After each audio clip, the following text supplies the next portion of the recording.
Bueno chicos, bueno, les reitero el saludo, buenos días. Vamos a partir con la clase, en que ya es la última que nos va quedando, que es la parte de respiratorio que habíamos empezado en la clase anterior. Voy a compartirles pantalla ahí para que podamos ver la clase.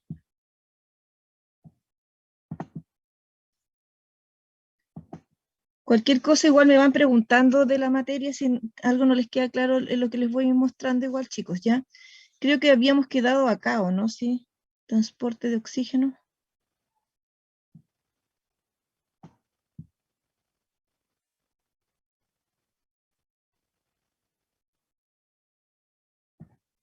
Creo que sí, profe. Sí, creo que quedamos acá, porque fue justo antes, alcanzamos a ver lo que era eso, ¿no es cierto? La perfusión. Sí, ahí fue. Ya, Sí, entonces la vamos, perfusión. eso, ahí. Entonces vamos a ver lo que es el transporte de oxígeno, ¿no es cierto? Que justamente como lo veíamos en la clase anterior, era uno de los factores más relevantes en la llegada de oxígeno al organismo, que es la cantidad de hemoglobina que va a tener la sangre. Ya porque el oxígeno se transporta básicamente unido a la hemoglobina. Hay muy poca cantidad que se va a transportar disuelto en el plasma. Por lo tanto, la hemoglobina es un punto clave cuando se habla de transporte de oxígeno. De hecho, ¿no es cierto? Cuando ella se ve disminuida, ya sea porque disminuye la hemoglobina o bajan los glóbulos rojos, por ejemplo, va a ser una señal de anemia que se denomina, ¿no es cierto? En que el organismo no se va a poder oxigenar de forma adecuada porque no hay la suficiente cantidad de oxígeno transportado por esta proteína.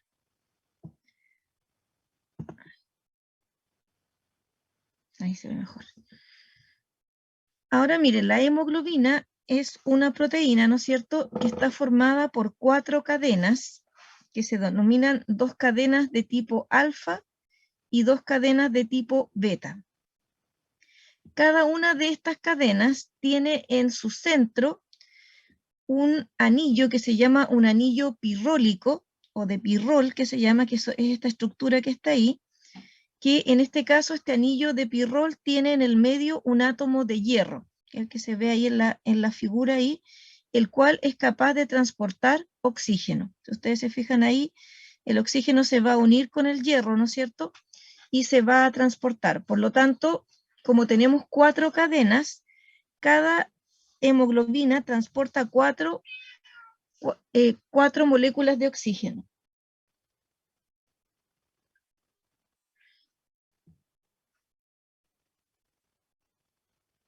Y la gracia que tiene esta proteína es que ella puede tomar el oxígeno, ¿no es cierto? Que básicamente eso ocurre a nivel de los pulmones y después lo puede liberar a nivel de los tejidos. Por lo tanto, esa unión de la hemoglobina con el hierro es una unión reversible, digamos. Se une y después lo libera. Y el comportamiento que tiene la hemoglobina se parece mucho a lo que nosotros vimos de las enzimas. No es una enzima porque no cataliza una reacción, pero mucho de su forma de unirse con el hierro, de hacer varios procesos, es muy parecido a lo que hacían las enzimas.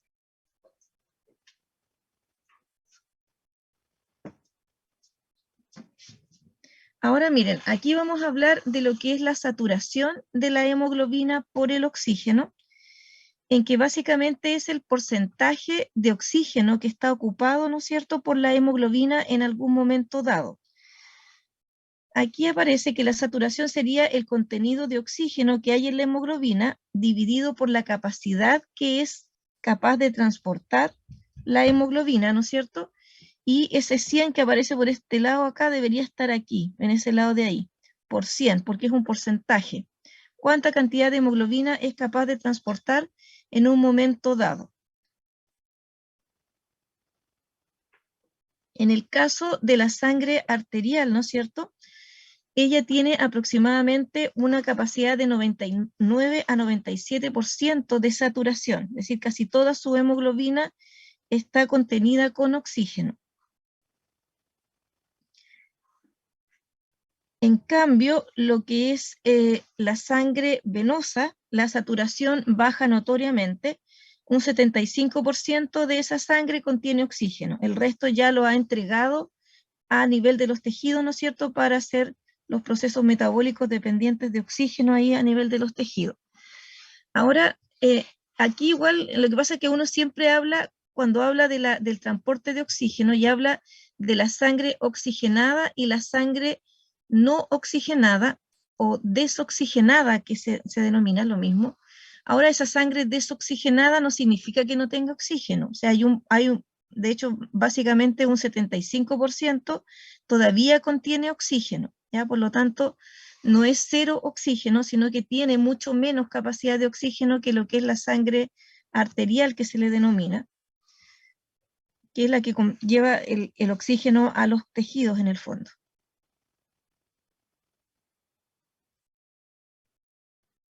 Creo que, disculpe, ese 40 milímetros de mercurio, ¿a qué se refiere? Esa es la presión de oxígeno que hay en la sangre venosa. Y lo mismo acá en la parte arterial es aproximadamente 100 milímetros de mercurio. Con a la presión de oxígeno de 100 milímetros de mercurio, yo tengo esa capacidad de saturación. En cambio, en el caso de la sangre venosa, la máxima saturación la alcanza a 40 milímetros de mercurio, que sería 75 en este caso, no 99 o 97.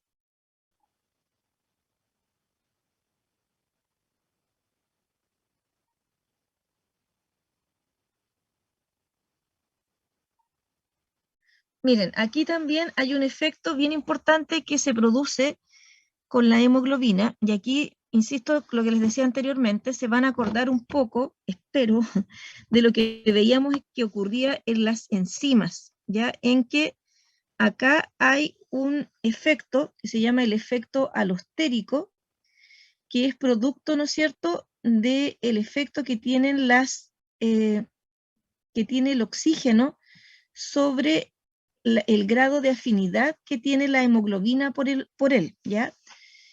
En este caso, ¿no es cierto?, la hemoglobina, cuando se une con el primer oxígeno, le cuesta mucho unirse a ella, ya tiene una muy baja afinidad por el oxígeno, pero en la medida que yo le voy agregando más cantidad de oxígeno, esta afinidad va aumentando notoriamente, ¿ya?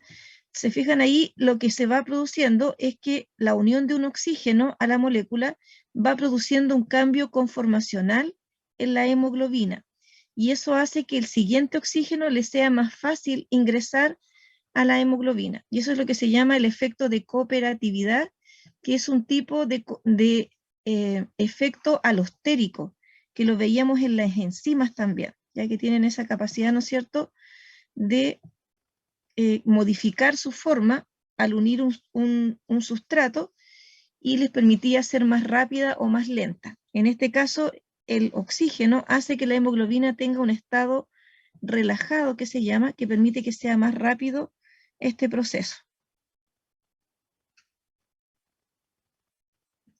Ahí tenemos lo que es la presión de oxígeno, ¿no es cierto?, versus lo que es el porcentaje de saturación, ¿ya? En que vamos a tener que, a medida que va subiendo el porcentaje de oxígeno, aumenta la saturación del oxígeno, es decir, va cada vez más llenándose rápidamente de oxígeno. Se fijan ahí, al inicio cuesta que la molécula se una, pero una vez que ingresa una de ellas, rápidamente las otras se pueden unir y se produce rápidamente la saturación. Ahora aquí, lo mismo que en las enzimas, se utiliza un término que se llama el P50, que se parece mucho al término del km que usábamos en las enzimas. El P50 es la cantidad de hemoglobina, es la presión de oxígeno a la cual tenemos un 50% de la hemoglobina saturada. Eso es el P50. Ya vamos a tener un 50% de la hemoglobina saturada. Y lo más importante es que el P50 es inverso a la afinidad de la hemoglobina por el oxígeno. Es decir, a mayor P50 voy a tener menor afinidad, ¿ya? Y inversamente, si tengo un valor pequeño de P50, voy a tener mayor afinidad. ¿Por qué? Porque aquí es presión. Se fijan, si yo tengo un P50 más alto, significaría que, por ejemplo, a 60 de presión de oxígeno recién se satura la hemoglobina. Por lo tanto, es menos afín. Si tengo un P50 más bajo, significa que por lo menos a 20 de presión de oxígeno ya tendría el 50% de saturación. Por eso es una medida de la afinidad.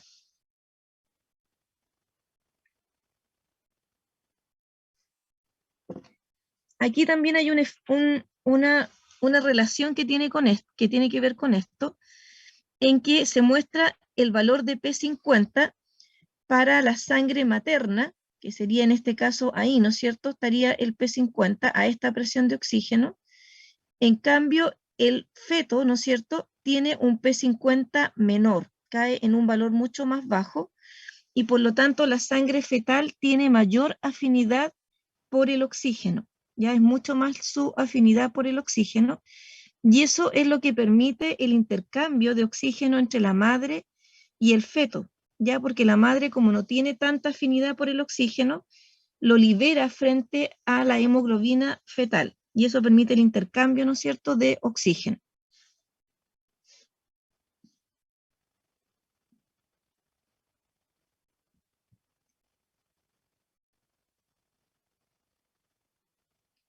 Aquí también hay efectores de la curva de disociación de la hemoglobina, que aquí voy a volver de nuevo al dibujito. Si yo desplazo esta curva hacia la derecha, es decir, si la curva en vez de estar ahí está un poquitito más acá, eso significa desplazarla a la derecha, ahí ocurre que aumenta el P50. ¿Se fijan? Porque me corro hacia acá y por lo tanto voy a tener un porcentaje de saturación al 50% más grande que si estuviese en este lado.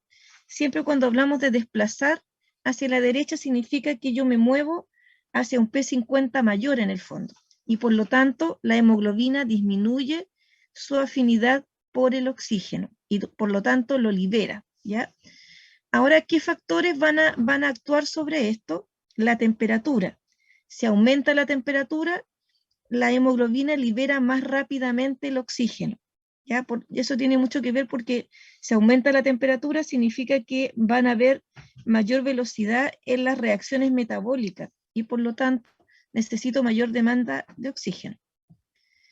Aquí también tenemos esto que es la presión de CO2 y la concentración de protones. Ambos factores están súper unidos, digamos. Cuando yo tengo mayor presión de CO2, inevitablemente voy a aumentar la presión de oxígeno. Por lo tanto, los dos valores siempre van como de la mano. Y siempre que tengo mayor presión de oxígeno, de CO2 y mayor presión de protones, la hemoglobina va a perder afinidad por el oxígeno y lo va a liberar.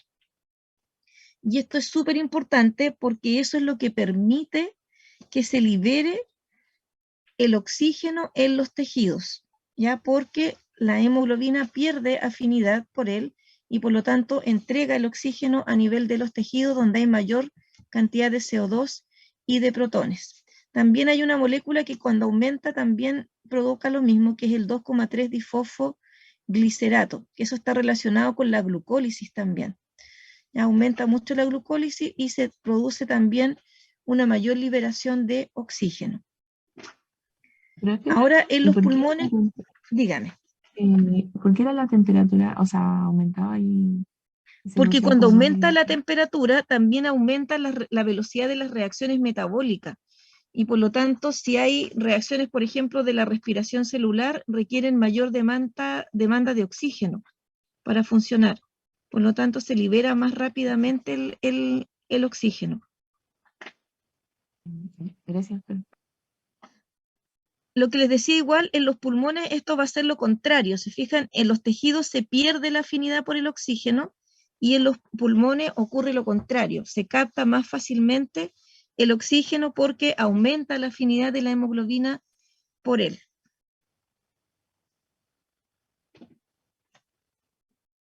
Aquí, de hecho, está esto que se llama el efecto Bohr, que es justamente el efecto que tiene el pH sobre la hemoglobina, y por ende también el CO2, porque básicamente el pH en la sangre depende mucho del CO2 igual. en que vamos a ver que la sangre venosa, que tengo un menor pH, mayor concentración de protones, por lo tanto, la sangre venosa tiene un P50 mayor que la sangre arterial. Por lo tanto, la sangre venosa libera el oxígeno a nivel de los tejidos. En cambio, la sangre arterial, que se va a encontrar en los pulmones con una sangre que tiene un pH un poco más alto, porque hay menos CO2, va a tener mayor afinidad por la hemoglobina, porque tiene un P50 menor, y por lo tanto capta el oxígeno a nivel de los pulmones. Por eso ese efecto es súper importante en el recambio de oxígeno en los tejidos. De esa manera la sangre libera el oxígeno a nivel de la sangre venosa. Ahora igual, por ejemplo, si yo tengo menos oxígeno a nivel ambiental, obviamente a la hemoglobina le va a costar más captar el oxígeno. ¿Se fijan? Porque hay menos cantidad de oxígeno y eso dificulta igual la llegada de oxígeno a los tejidos igual. Profe, dijo que tenía la sangre arterial un pH mayor.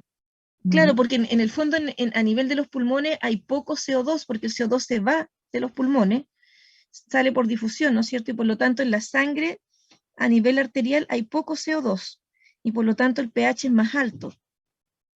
Y eso hace que la hemoglobina tenga más afinidad por el oxígeno a nivel pulmonar.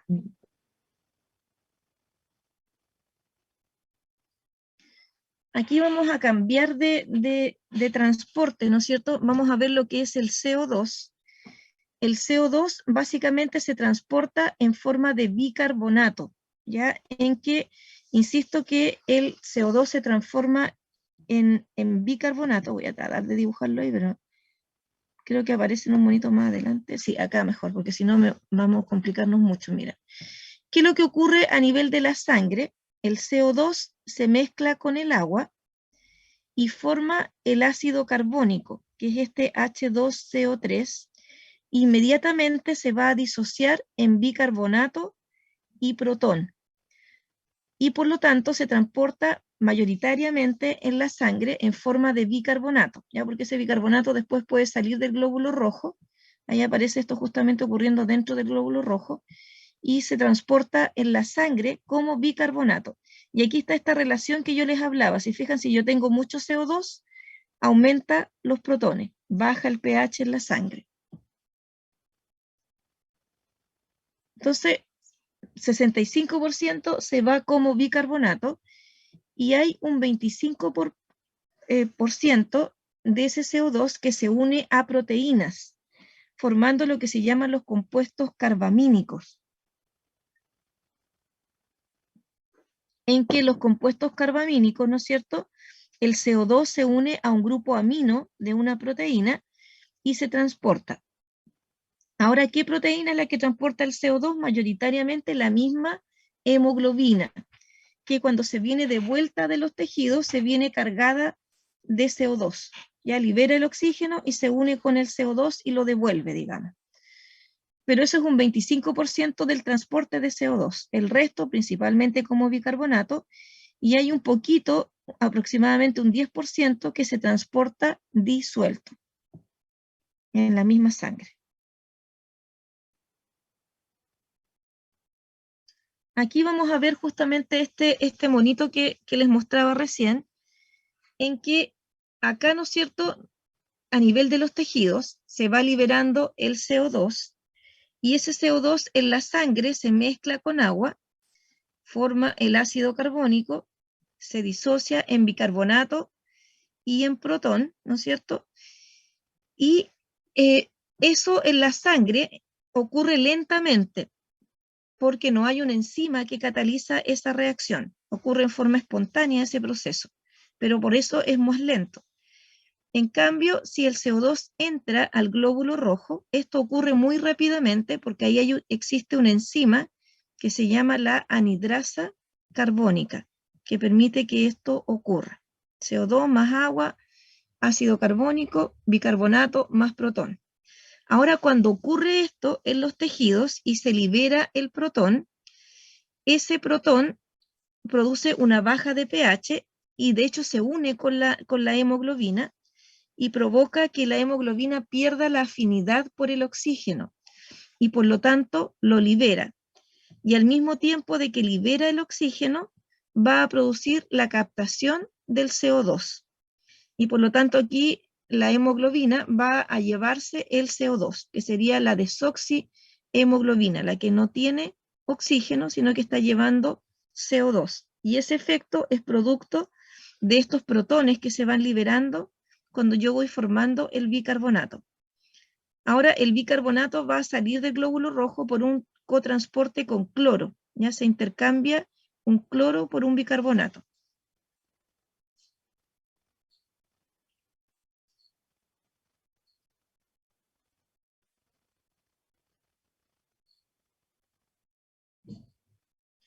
Ahora en los pulmones ocurre todo lo contrario. ¿Por qué? Porque en los pulmones va a haber pocos protones y por lo tanto, cuando llega la hemoglobina acá, libera el CO2, va a liberar el protón. ¿Se fijan? Va a liberar este protón y eso va a hacer que tenga mayor afinidad con el oxígeno. ¿Ya? Al liberar el protón, yo voy a hacer que esto empiece a aumentar y por lo tanto la reacción se va a desplazar para acá y el CO2 que esté como bicarbonato también se va a liberar hacia los pulmones. ¿Se fijan? Porque se libera ese protón. Ya se empieza a producir eso y la hemoglobina aumenta en ese momento su afinidad por el oxígeno. Creo que entonces a nivel de los tejidos, la hemoglobina libera el oxígeno. Correcto, sí. Y será porque hay una mayor cantidad de protones. De protones, correcto. Y eso hace que la hemoglobina pierda afinidad por el oxígeno. Ay, gracias.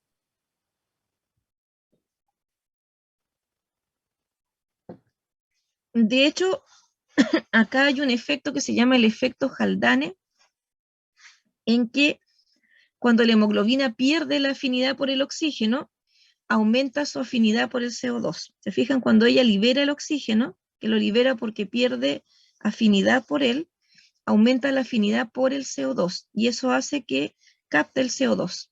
De hecho, la sangre venosa tiene mayor afinidad por el CO2 que la que tiene la sangre arterial, ¿ya? Porque tiene menos oxígeno. Por lo tanto, se une el CO2 a la hemoglobina y se transporta. Eso se llama el efecto Haldane.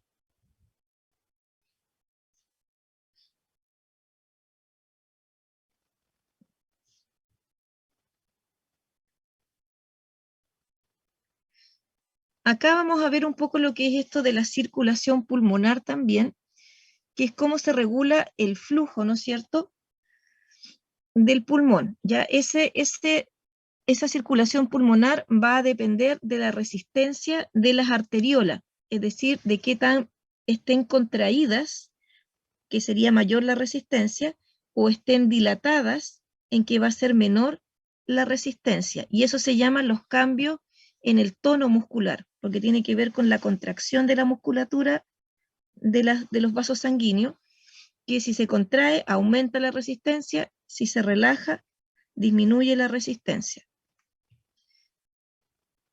Ahora, aquí hay algo muy importante que ocurre a nivel de los pulmones, que depende de la presión parcial de oxígeno del alveolo, que es un efecto de la disminución de oxígeno. Cuando hay una disminución de oxígeno a nivel de los pulmones, se produce una vasoconstricción hipóxica, es decir, se reduce el diámetro de los capilares y por lo tanto disminuye la llegada de sangre a esas zonas. ¿Por qué? Porque a nivel del tejido pulmonar se aplica un principio de que si hay una zona que está mal ventilada, es decir, no le llega muy poco oxígeno, se reduce la circulación para enviar esa sangre a las zonas donde esté más ventilada, donde haya más oxígeno. Y eso va a favorecer el intercambio. Entonces, lo que esté con bajos niveles de oxígeno se vasocontrae, produce vasoconstricción y se envía esa sangre hacia las zonas donde haya más oxígeno. Ahora, esa característica es solo del pulmón. En todos los demás tejidos del cuerpo, cuando yo tengo una disminución de oxígeno, se produce vasodilatación para que llegue la sangre con el oxígeno nuevo que trae la hemoglobina. Solo a nivel pulmonar se produce esta vasoconstricción cuando hay un bajo nivel de oxígeno. De hecho, ahí aparece un dato, ¿no es cierto?, que aproximadamente a 70 milímetros de oxígeno existe una constricción gradual de los vasos. Y esa vasoconstricción puede producir también una disminución del óxido nítrico. Por lo tanto, puedo hacer que se contraigan mucho estos vasos sanguíneos, porque el óxido nítrico es un vasodilatador en el fondo.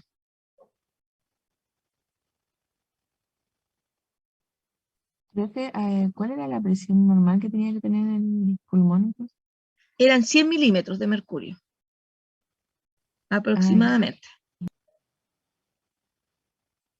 Ahora miren, aquí está la distribución del flujo de los volúmenes pulmonares, que no es uniforme en los pulmones por un efecto gravitacional. Ya la gravedad hace que haya mayor sangre en la base de lo que es el pulmón y menos en lo que es en la parte apical.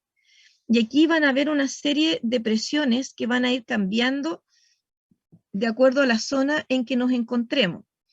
Aquí la letra A mayúscula que aparece ahí es la presión alveolar, que es la presión que existe en el alveolo, producto del aire que hay presente ahí en el alveolo.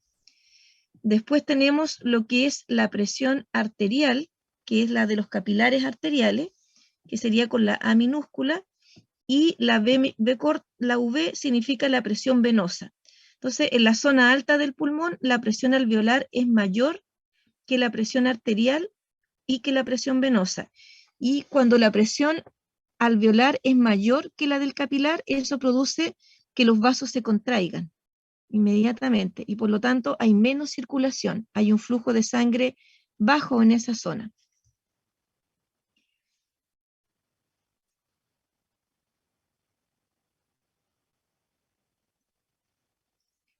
Ahora existe en la zona una zona intermedia en la que la presión alveolar, perdón, la presión arterial es mayor que la presión alveolar y la presión alveolar es mayor que la venosa. Entonces, solamente cuando estamos con la parte venosa se produce una constricción de los vasos, porque la alveolar es mayor que la venosa, pero en el caso de la presión arterial es mayor que la alveolar y por lo tanto el vaso se mantiene dilatado y permite una buena irrigación en esa zona, digamos. Y la parte baja, ¿no es cierto?, donde hay un flujo de sangre muy alto, tanto la presión arterial como la venosa van a ser mayor que la presión alveolar y por lo tanto no hay esta vasoconstricción. ¿Se fijan? Porque la arterial y la venosa son mayores. Profe, en la del medio, o sea, la parte venosa es la que se contrae, algo así. Correcto. Lo que pasa es que esto tiene que ver con el sistema, lo vamos a ver en otra diapositiva más allá, pero tiene que ver con el latido del corazón. Cuando yo hago sístole, ¿no es cierto?, voy a producir un cambio en la presión de la sangre, por lo tanto la sangre arterial aumenta su presión y por lo tanto es mayor que la alveolar. Pero en general cuando se produce la diástole, y sobre todo en la sangre venosa, esa presión disminuye y por lo tanto la alveolar es mayor que la venosa. De hecho, miren, aquí está la explicación de esto, en que los capilares de las paredes alveolares están distendidos por la presión de la sangre que hay por dentro, pero al mismo tiempo son comprimidos por la presión del aire alveolar que está en su exterior, que hace que se produzca vasoconstricción a nivel de los vasos sanguíneos. Ahora, siempre que la presión alveolar sea mayor que la presión de la sangre capilar, los capilares se cierran y no hay flujo sanguíneo en esa zona. Y de esa manera, insisto, el pulmón se asegura de que esas zonas que no tienen buena ventilación no haya pérdida de paso de sangre por ahí para que no se va a oxigenar en forma adecuada, porque están muy contraídos los vasos, y se privilegia las zonas donde sí hay un flujo sanguíneo más alto en el fondo.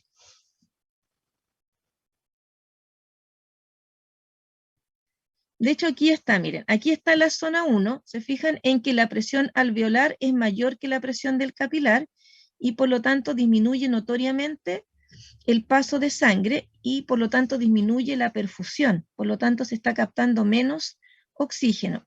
Ahora esto en una persona con condición normal no está tan cerrado en el fondo, pero en una persona que tenga, por ejemplo, hemorragia y que la presión sanguínea disminuya notoriamente, ahí se puede producir un colapso a nivel de esto, porque la presión alveolar va a ser muy alta comparada con la presión del capilar. Y ahí se pone complejo ahí esta zona, porque no hay mayor intercambio de oxígeno a nivel de la zona apical del pulmón. En condiciones normales hay menos flujo, hay menos ventilación, entra menos oxígeno, pero sigue funcionando todavía. Pero en una persona con hemorragia eso puede disminuir significativamente, digamos.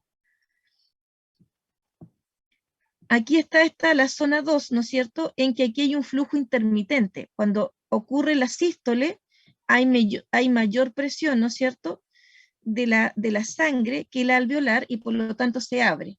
En cambio, cuando ocurre la presión diastólica, disminuye la presión sanguínea y por lo tanto aumenta la presión alveolar y se produce un poco de vasoconstricción.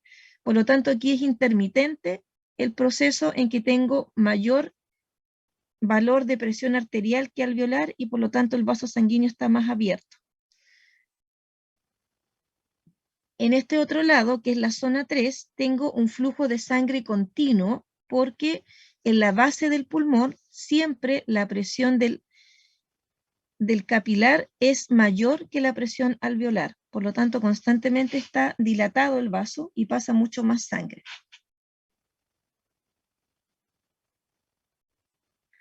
Ahora, normalmente los pulmones solo tienen los flujos sanguíneos tipo 2 y tipo 3. Ya el tipo 2 es intermitente en los vértices, tanto en la parte de arriba como en el medio, y en el tipo 3, abajo en la base del pulmón hay un continuo flujo constantemente, porque ahí tengo vasodilatación permanentemente. Aquí está esto que es muy importante, que es la relación de la ventilación con la perfusión. Ya el B, ¿no es cierto?, es la ventilación y el Q es la perfusión o flujo de sangre que va ahí. Y lo ideal en un pulmón es que estos dos valores deben acercarse lo más posible, sea lo más parecido a que si yo divido B por Q debería ser un número lo más parecido a 1 en el fondo, en que los dos coinciden en el fondo. ¿Por qué? Porque es lo que yo les decía anteriormente, es inútil irrigar el pulmón, una zona del pulmón, si no hay ventilación. Y al mismo tiempo no sirve ventilar si no hay irrigación. ¿Se fijan? Por lo tanto, deben ojalá estos dos parámetros coincidir, ventilación y perfusión. Normalmente el pulmón tiene un valor promedio de 0,8 entre la ventilación y la perfusión, pero eso no significa que todo el pulmón esté así, sino que ese es un promedio. De hecho, en la zona 1, el valor es 3. ¿Por qué es tan alto? Porque hay poca ventilación, pero hay muchísima disminución en el flujo de la sangre. Es decir, el flujo es muy poquitito y por lo tanto me da un valor alto, a pesar de que la ventilación igual es baja, pero es mucho más baja la cantidad de sangre que pasa por esa zona. Que es la zona 1, es la zona apical, la parte de arriba del pulmón. En cambio, la zona 3 es 0,6, ya en que tienen una alta ventilación, pero también el flujo es muy alto. Y por eso hace que este valor baje, porque el flujo es muy alto, la perfusión es muy alta en ese lugar. Por lo tanto, uno saca en realidad un valor promedio de las zonas del pulmón. Y eso es lo que da ese valor de 0,8.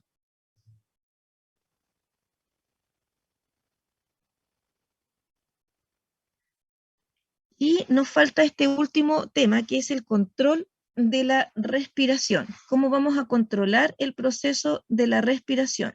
La respiración tiene por una parte un control voluntario pero también tiene un sistema automático que permite que se respire, por ejemplo, cuando estemos durmiendo, ¿ya? O en la mayoría de nuestro día a día, ¿no es cierto? Nosotros no nos damos ni cuenta que vamos haciendo el proceso de la respiración porque hay un proceso de tipo automático. Ahora miren, en el tronco encefálico vamos a tener una serie de zonas, ¿no es cierto?, que van a controlar la respiración. La zona más importante está en el bulbo raquídeo, que es un grupo respiratorio que tiene una zona dorsal que controla la inspiración y un grupo ventral que regula tanto la expiración como la inspiración. Y eso está en la zona del bulbo raquídeo. En la zona de más arriba, principalmente en lo que es la parte de la protuberancia, tenemos dos centros, que es el neumotáxico y otro que se llama el centro apnéustico, que ahí aparece como entre signos de interrogación porque es una zona que está muy difusa, que no es fácil de delimitar exactamente el lugar donde está. Y de hecho el neumotáxico y el apnéustico básicamente se han visto cuando hacen como experimentos con la persona que está respirando, le piden que haga ciertas cosas y ahí se observa que aparece. No se ha demostrado que mayoritariamente en la vida diaria funcione mucho el centro neumotáxico y el centro apnéutico, pero está presente ahí y tiene un efecto sobre el centro dorsal de la respiración y el ventral.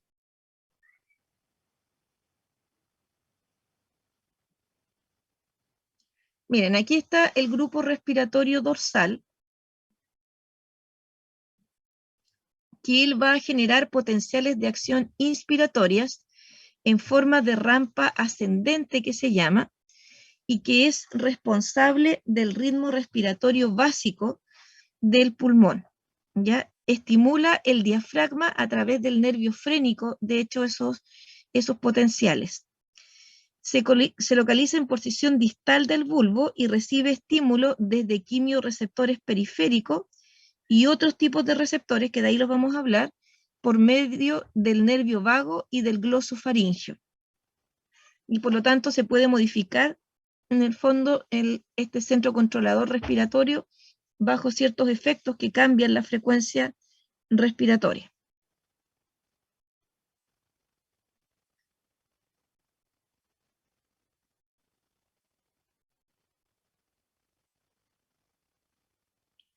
De hecho, acá se ve esto de en rampa, se fijan, empiezan a aumentar los potenciales, ¿no es cierto?, hasta que llegan a un máximo de producción de potenciales y ahí se detiene y se produce la expiración. Este potencial en rampa ocurre durante la inspiración, esto se detiene y quedamos con la expiración. Acuérdense lo que hablamos en la clase anterior, que la expiración es un proceso normalmente pasivo, que ocurre básicamente por la relajación de la musculatura que se contrajo durante la inspiración. Ahí aparece también la duración, básicamente la inspiración dura 1 segundo más que la expiración. 2 segundos la inspiración y la expiración son 3 segundos. ¿Ya? Eso es lo que va a durar el proceso. Ahora el grupo respiratorio ventral, que está ubicado ventrolateral en el bulbo, funciona tanto en la inspiración como en la expiración, pero él está inactivo durante la respiración normal tranquila, pero se activa cuando empezamos a requerir mayor cantidad de oxígeno y estimula los músculos expiratorios abdominales cuando se requiere niveles elevados de ventilación. Entonces se activa, ¿no es cierto?, cuando ocurre una inspiración forzada, podríamos decir, y cuando la expiración forzada también se vuelve activa, ya en que empiezan a haber contracción de otros músculos que ayudan a que se expulse más sangre durante la expiración. Eso básicamente, principalmente ocurre durante el ejercicio, en que se va a estimular este centro, digamos, que es el ventral del bulbo raquídeo, del centro respiratorio del bulbo raquídeo. Ahí está el centro neumotáxico, que está localizado en la parte superior de la protuberancia y controla la frecuencia y el patrón respiratorio. Él transmite señales inhibitorias al grupo respiratorio dorsal y hace que se inactive la inspiración. Limita la magnitud, por lo tanto, del volumen corriente y también la frecuencia de la respiración. Hace que sea mucho más lento el proceso de la respiración. Y básicamente actúa sobre la inspiración.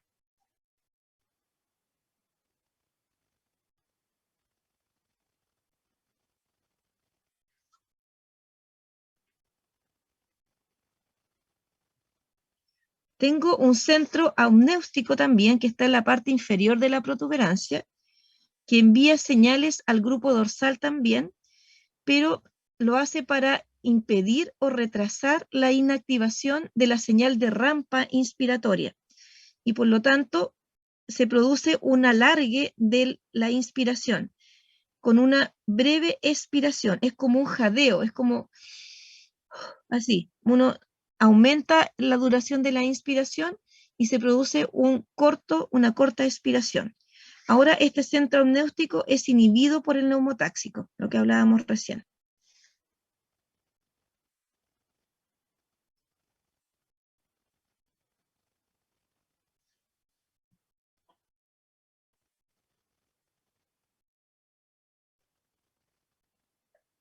Bueno, en la parte de la corteza cerebral ahora hay una parte voluntaria, ¿no es cierto?, que puede contrarrestar de manera transitoria los centros automáticos, ¿no es cierto? Uno puede en algún momento empezar a jugar con la respiración, puede hiperventilar, es decir, empezar a acelerar los procesos de inspiración y expiración, y eso provoca una disminución en los niveles de CO2. O bien puede hipoventilar y con eso aumenta los niveles de CO2. De hecho, ahí entre paréntesis, por ejemplo, cuando uno tiene hipo, ¿no es cierto? Cuando uno era niño, cuando uno tenía hipo, lo primero que le decía, aguante la respiración. O le hacían una serie de técnicas ahí que lo que buscaban era aumentar los niveles de CO2. Y eso provocaba una hipoventilación. Ya uno corta la respiración, aumenta el CO2 y el CO2 hace que se cambie el patrón de la respiración. Y eso quita el hipo, porque el hipo es una inspiración alterada en el fondo, una respiración que no se está haciendo en forma correcta. Eso es el hipo. Y para detenerlo hay que aumentar el CO2 en la sangre.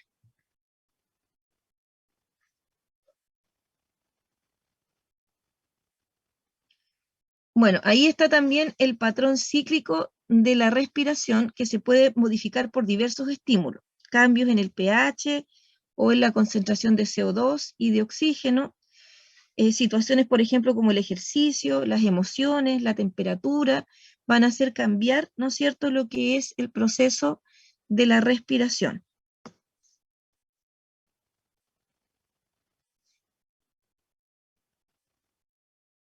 Aquí vamos a ver que hay unos quimiorreceptores que están ubicados en distintos niveles del organismo. Tenemos los centrales, que están ubicados en la zona del encéfalo, en la zona justo donde están estos centros respiratorios principalmente.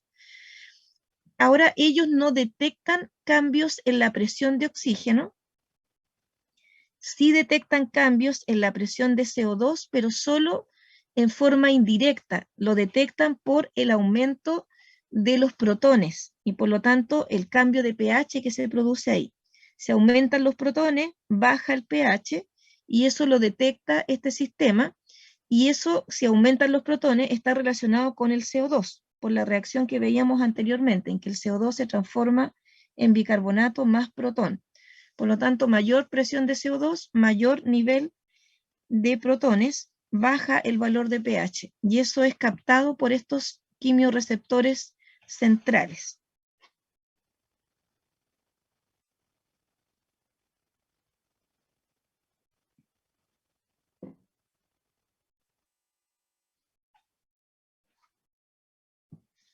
Ahora, en la parte de los periféricos, de la zona periférica, principalmente en las carótidas y también en la aorta también, existen receptores, ¿no es cierto?, que van a detectar Varoreceptores se llaman también, y quimioreceptores, que en el caso de los quimioreceptores van a detectar cambios en la presión de oxígeno y detectan cambios en la presión de CO2 de forma directa, es decir, en forma de CO2, ¿ya?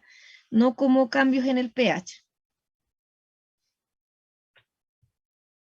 Ahora, lo que es la regulación por oxígeno, como veíamos recién, solo los receptores periféricos detectan cambios en la presión de oxígeno y solo son importantes cuando la presión de oxígeno disminuye a menos de 60 milímetros de mercurio. Y eso ocurre en zonas de altitud, en zonas en la montaña, ¿no es cierto?, donde hay menos presión de oxígeno, se van a activar y van a producir un aumento en la frecuencia respiratoria.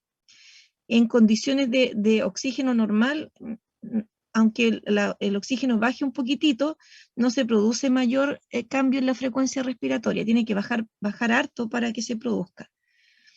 Bueno, como dice ahí, cuando se activan, estimulan la ventilación.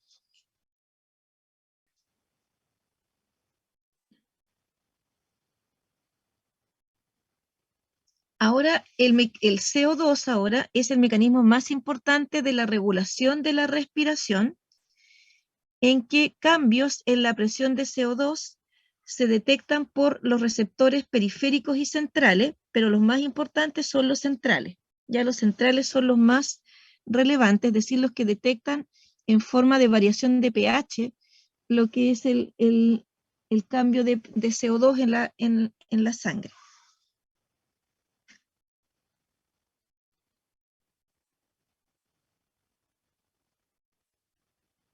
Aquí miren, lo vamos a ver. Supongamos que la presión de CO2 en las arterias aumenta, y aquí esto va a ser detectado por los quimiorreceptores centrales. Ese CO2 difunde a través de la barrera hematoencefálica y por lo tanto va a pasar a la zona del encéfalo y ahí va a empezar a aumentar, ¿no es cierto?, los niveles del ácido carbónico, ¿no es cierto?, en el líquido cerebroespinal y por lo tanto se va a producir bicarbonato y protón y empieza a producirse un aumento en los protones y eso produce lo que se llama una acidosis respiratoria. Ya hay un contenido muy elevado de protones por exceso de CO2. Y en este caso se van a estimular los receptores centrales por la presencia de esos protones y se va a producir un aumento en la respiración. Inmediatamente empieza a producirse un aumento de la respiración. Creo que en esa Dígame. parte cuando se empiezan a producir más protones es cuando baja el pH. Claro, claro. Acuérdense que la relación entre el pH y los protones es inversa, porque es menos logaritmo de la concentración de los protones, la definición de pH. Por lo tanto, mayor protones, menos pH. Y por eso se produce una acidosis, ¿ya? Una acidosis que va a ocurrir ahí.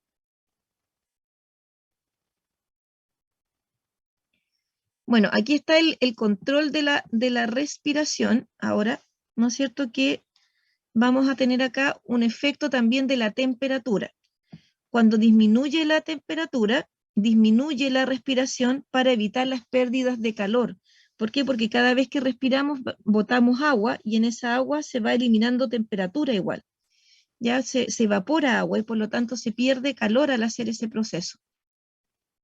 Por eso cuando hace frío va a disminuir notoriamente, ¿no es cierto?, lo que es la frecuencia respiratoria.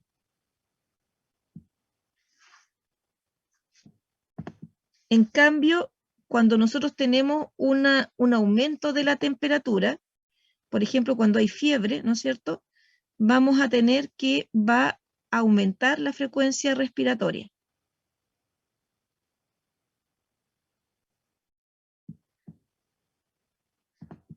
En el ejercicio también va a ocurrir eso, ¿no es cierto? ¿Y por qué? Porque al subir la temperatura, una manera de perder calor es por lo que se evapora a través de la vía respiratoria. De hecho, en nosotros a lo mejor no es tan notorio, pero igual ocurre, nosotros eso lo hacemos cuando tenemos procesos como de fiebre más que nada, pero en los animalitos es súper común eso, por los perros, uno los empiezan a jadear al tiro cuando hace calor, porque esa es una manera de perder de perder temperatura cuando hace mucho calor y aumenta la frecuencia respiratoria, pero en nosotros también ocurre, pero no es tan notorio como en estos otros animales.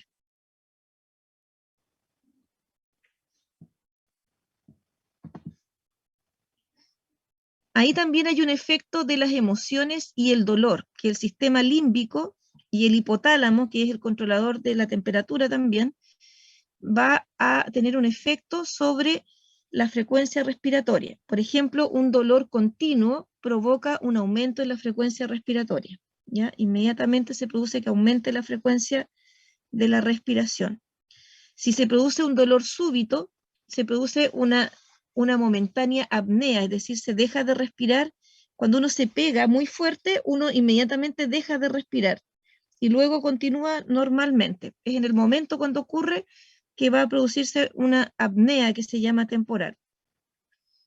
Y tenemos que las emociones, como por ejemplo llorar, ¿no es cierto?, aumenta notoriamente la frecuencia respiratoria. Por eso, y ahí hay algo que hay que considerar que es súper importante, ya que cuando las personas se alteran emocionalmente y tienen un ataque de pánico, digamos, y tienen un ataque de llanto incontrolable, uno de los riesgos más grandes que se produce es que aumenta mucho la frecuencia respiratoria y eso provoca que disminuyan los niveles de CO2 en la sangre. Y al disminuir los niveles de CO2 en la sangre, se produce una alcalosis en la sangre, se vuelve el pH más alto de lo normal. Y por lo tanto no es inocuo el llorar así durante mucho tiempo, ¿se fijan? Porque se produce eso.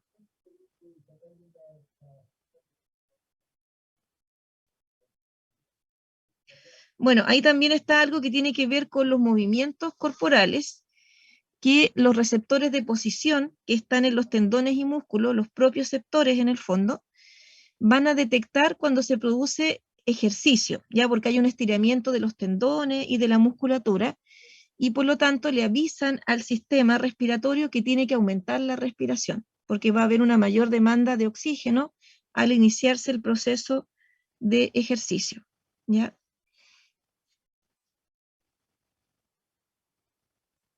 También aquí hay unos mecanorreceptores que están a nivel del pulmón, que hay unos que se llaman de distensión, que cuando el pulmón se distiende en forma excesiva durante una inspiración, inmediatamente va a enviar por medio del nervio vago una señal que inhibe las descargas inspiratorias, y eso se llama el reflejo de Hering-Breuer, de tal manera que detiene la inspiración, cuando es demasiado la distensión del pulmón, evita que el pulmón se siga distendiendo en forma excesiva en el fondo.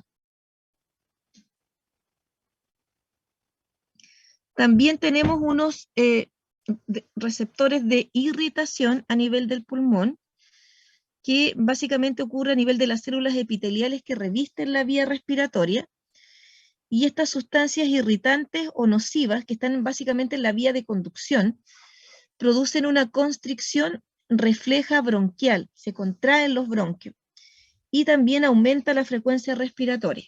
¿Ya? Cuando se produce alguna sustancia extraña, el humo, por ejemplo, provoca broncoconstricción a nivel de la zona de, ahí, de conducción del aire. Y también se produce al mismo tiempo un aumento en la frecuencia respiratoria para tratar de eliminar en la expiración esta sustancia irritante que ingresó al sistema, digamos. Y aquí hay un resumen de todo esto. Se fijan, ahí están los receptores centrales que detectaban ya sea los niveles de CO2 directamente o a través del pH y modifican la frecuencia respiratoria. Los estímulos emocionales del sistema límbico también provocan cambios en la frecuencia. Los niveles de CO2, de oxígeno y de pH también periféricos pueden modificar también la frecuencia respiratoria. Los receptores pulmonares de estiramiento, tanto en bronquios como en bronquiolos también, van a provocar cambios también en la frecuencia respiratoria. Los receptores del propiocepción, ¿no es cierto?, en músculos y tendones, también cambian la frecuencia respiratoria. Y los receptores de temperatura, dolor y calor también cambian la frecuencia respiratoria. Y con eso terminamos. sé si tienen alguna duda, alguna consulta, chicos.